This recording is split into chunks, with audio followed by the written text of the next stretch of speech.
நம்ம பழைய காலத்து கல்யாண வீட்டில் எல்லாம் செய்யக்கூடிய கல்யாண வீடு, சடங்கு வீடு, சுன்னத்து வீடு எல்லாத்துலேயும் செய்யக்கூடிய ஒரு மஞ்சச்சோறு தான் இன்னைக்கு செய்ய போகிறோம். அதுக்கு இந்த மாதிரி இதுதான் பழைய காலத்து பிரியாணி. இதுக்கு 1/4 கப்புக்கு தேங்காய் எடுத்திருக்கேன், ஃப்ரெஷ்ஷான தேங்காய். அதுக்கு மசாலா அரைக்க மஞ்சப்பொடி கொஞ்சம், மிளகாய் பொடி இந்த அளவு, பொடி இந்த அளவு, கொஞ்சம் தண்ணி விட்டு நல்லா ஃபைனாக அரைச்சிட்டு வரணும். மசாலா போட மறந்துட்டேன். பெருஞ்சீரப்பொடி, ஃபெனல் பவுடரு இந்த அளவுக்கு. 1/2 கப்பு அரிசி தான் வைக்கேன். 1.5 to 2 கப்பு அரிசிக்கு இந்த அளவு போதும். இந்த அளவுக்கு போதும். வச்சு தேங்காய் எண்ணெய் ஊற்றிருக்கேன். இந்த அளவுக்கு 1/4 குழிக்கரண்டி ஊற்றுக்கணும். 3 கிராம்பு, ஒரு துண்டு பட்டை, ஒரு ஏலக்காய்.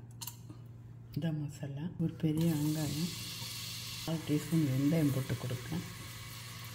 கரிஞ்சிடும், அதனால தான் ஃபஸ்ட்டே போடையில். 15 கருவேப்பிலை, ஒரு பச்சை மிளகாய். வெங்காயம் பொரியண்டாம், இந்த மாதிரி கொஞ்சம் குள ஆனால் போதும். அளவுக்கு இஞ்சி பூண்டு, தக்காளி, கொஞ்சமாக உப்பு போடும். தக்காளி குழையிட்டு, தக்காளி ரொம்ப குழையணும் இல்லை, அதே குக் ஆயிரும்.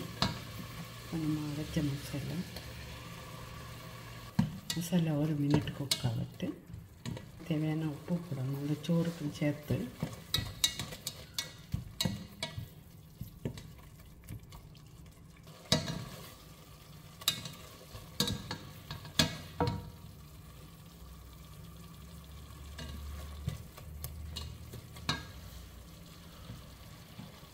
நம்ம இது பொன்னி பொங்கல் அரிசியில் தான் வைக்கேன். அதுக்கேற்ற மாதிரி தண்ணி ஊற்றிக்கிடணும். நான் இங்கே 1க்கு 2 தண்ணி வைப்பேன்.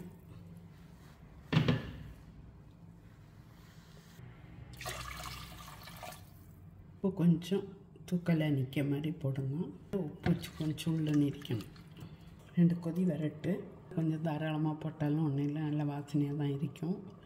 பக்கத்து வீட்டில் எல்லாம் கேட்பாங்க, இன்றைக்கி என்ன சமையல் செய்கிறீங்கன்னு. அவ்வளோ வாசனையாக இருக்கும், வீடை மணக்கும். குழம்பு இல்லை, எந்த மட்டன் சிக்கன் இல்லாட்டாலும் சாப்பிடலாம். பருப்பு குழம்பும் வச்சு, கத்திரிக்காய் ரோஸ்ட்டும் வச்சு சாப்பிட்டிங்கன்னா செம்மையாக இருக்கும். அதுவும் ஒரு தடவை கத்திரிக்காய் ரோஸ்ட்டு செஞ்சு காட்டேன், பாருங்கள். இதில் இது கூட கண்டிப்பாக பருப்பு கறி வைப்பாங்க. இதை கழுவி அப்படியே ஒரு 15-20 நிமிஷம் வச்சது தான். தண்ணி ஒன்றும் ஊற்றி வைக்கல. நல்லா கொதிச்சு வச்சு அரிசி போட்டுருவோம்.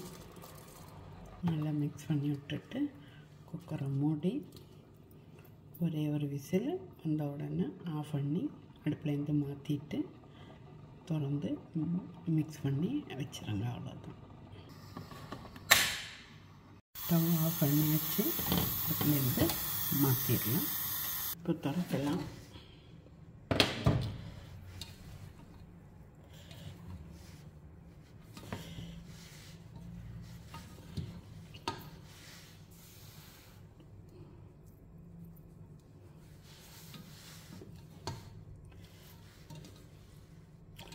நீங்கள் வேணால் லாஸ்ட்டில் இறக்கிட்டு ஒரு ஸ்பூன் நெய் ஊற்றுனீங்கன்னா இன்னும் வாசனையாக இருக்கும்.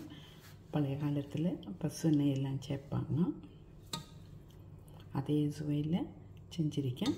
நீங்களும் ட்ரை பண்ணி பார்த்துட்டு கமெண்ட் பண்ணுங்கள். கஜாஸ் குக்குக்கு ஷேர் பண்ணி சப்ஸ்கிரைப் பண்ணி சப்போர்ட் பண்ணுங்கள். கஜாஸ் குக் வீடியோவை ஷேர் பண்ணி சப்ஸ்கிரைப் பண்ணுங்கள். ட்ரை பண்ணிவிட்டு பண்ணுங்கள். Have a good day to all. கருவேப்பிலை வாசனையும் வெந்தய வாசனையிலையும் நல்லா இருக்கும். அந்த சோறு சும்மாவே சாப்பிடலாம். அது 1 டேபிள் ஸ்பூன் நெய் சேர்க்க. குக்கர்லேயே வைக்காமல் வேறு பாத்திரத்தில் மாற்றிடுங்க.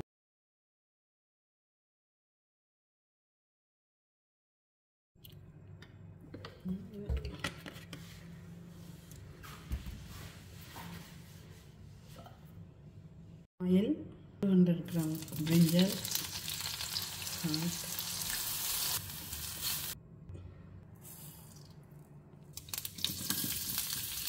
அஞ்சு பல் பூண்டு, ஆனியன்,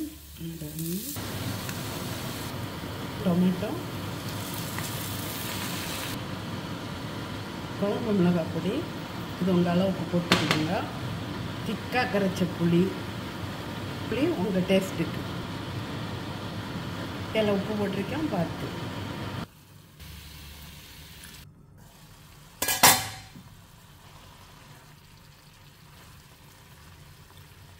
கறி